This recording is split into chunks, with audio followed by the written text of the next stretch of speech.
দাঁড়িয়ে আছি একটা নির্জন আইল্যান্ডে যেটা মাঝ সমুদ্রে অবস্থিত, আর আমরা এখানে আগামী 7টা দিন কাটাতে চলেছি। আর আমাদের বোটটাই মাত্র চলে গেল, ওটা করেই আমরা ফিরে যাব আমরা এসব কেন করছি? মজা করার জন্য। এখানে প্রাকৃতিক সৌন্দর্যের অস্তিত্ব থাকলেও গত 250 বছর ধরে এখানে কোনো জনমানবের অস্তিত্ব নেই। কিন্তু পরের 7টা দিন আমরা এখানে কাটাবো, আর 4 ঘন্টার মধ্যে কিন্তু অন্ধকার হয়ে যাবে। এখানে খুব গরম, এক্ষুনি আমাদেরকে শেল্টার বানাতে হবে। আচ্ছা, আমরা এখানে তো ক্যাম্প করতে পারি, জায়গাটা বেশ সুন্দর লাগছে।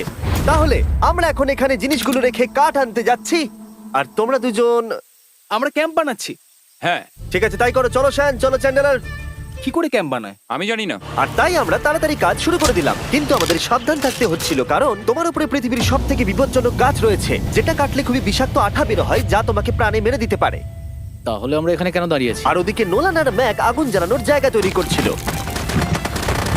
দেখো কত সুন্দর আগুন তৈরি করেছি আমরা। এখানে তো আগুন জ্বলছে না। না মানে এটাতে ভালো আগুন জ্বালানো যাবে। আর সেন আমাদের থাকার জায়গার ফ্রেম তৈরি করছিল। তুমি নিশ্চিত এটা আমাদের উপরে ভেঙে পড়বে না? সেন যখন বলেছে তখন ভরসা করা যেতেই পারে। সেরকম কিছু না। আর যখন আমরা এই সমস্ত কাজ করছিলাম, তখন আমরা বেশ কিছু বন্য প্রাণীরও দেখা পেলাম। ভাই, একবার এই মুরগিগুলোকে দেখো। এই, ওখানেই তোমরা দাঁড়াও। কিন্তু কিছুক্ষণের মধ্যেই বুঝতে পারলাম কেন ওরা দৌড়ে পালিয়ে যাচ্ছিল। এই, তুমি এখানে কি করছো? আরে এটা কি? হ্যাঁ, ও এটা একটা ছুরি। তুমি কি এই মুরগিগুলোকে মারার প্ল্যান করছো? হ্যাঁ, আমার একটা মুরগি চাই। আমরা মুরগি মারতে পারি না। জিমি, এখানে আসার আগে তুমি ডিনারটা কি করেছিলে? বলবো না।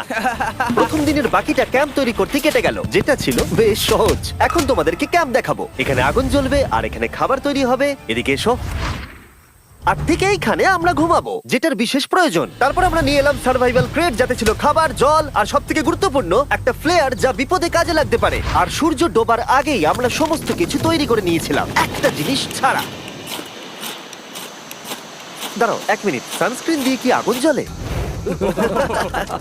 প্রথম দিন শেষ হলো আর আমার স্কিনে একটু সানবার্ন হয়েছে। আমি আশা করি ভালো করে ঘুমোতে পারবো আজকে। আশা করব বৃষ্টি হবে না। কাল আমাদের আরো বড় শেল্টার বানাতে হবে, আর আমরা বলতে আমাদের বাবা ওদিকে শুয়ে আছে, সে তৈরি করে দেবে। ঠিক আছে। ঠিক আছে। ও ও, ও জিমি তুমি মায়ের মতো, আর সেন হচ্ছে বাবা। আমি এবারে ঘুমাবো। দ্বিতীয় দিনে দেখা হচ্ছে।